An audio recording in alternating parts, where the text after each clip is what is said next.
Welcome to Khushi Madam's History School, where history is made simple for everyone. পঞ্চম পর্ব।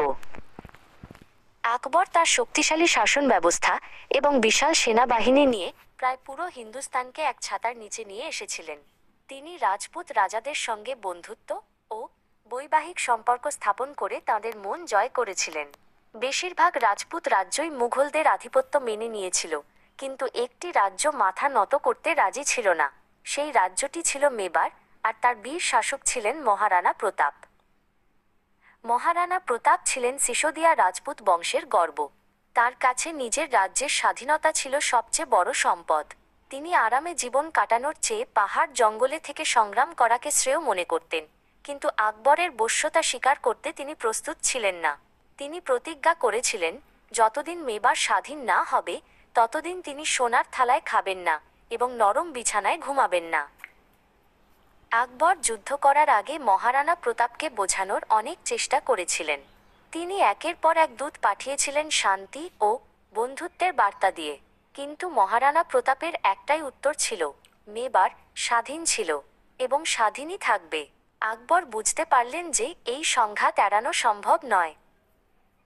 অবশেষে 1576 সালে হলদিঘাটির প্রান্তরে দুই বিশাল সেনাবাহিনী মুখোমুখি হল। একদিকে ছিল রাজা মান সিংহের নেতৃত্বে আকবরের বিশাল মুঘল বাহিনী, যাদের কাছে ছিল হাতি, ঘোড়া আর আধুনিক কামান। অন্যদিকে ছিলেন মহারানা প্রতাপ, তার সঙ্গে ছিল মুষ্টিমেয় কিন্তু সাহসী রাজপুত যোদ্ধা আর ভিল উপজাতির তীরন্দাজরা, যারা নিজেদের মাতৃভূমি রক্ষার জন্য জীবন দিতে প্রস্তুত ছিল।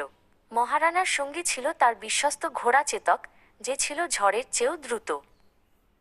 যুদ্ধ শুরু হতেই মহারানা প্রতাপ ও তার সেনারা সিংহের মতো মুঘল বাহিনীর উপর ঝাঁপিয়ে পড়লেন। তাঁদের বীরত্বে আর রণকৌশলে বিশাল মুঘল সেনাবাহিনী ছত্রভঙ্গ হয়ে গেল। রাজপুতদের তরবারির সামনে মুঘল সৈন্যরা পিছু হটতে বাধ্য হল। মনে হচ্ছিল যেন এই অসম যুদ্ধে প্রতাপের জয় নিশ্চিত।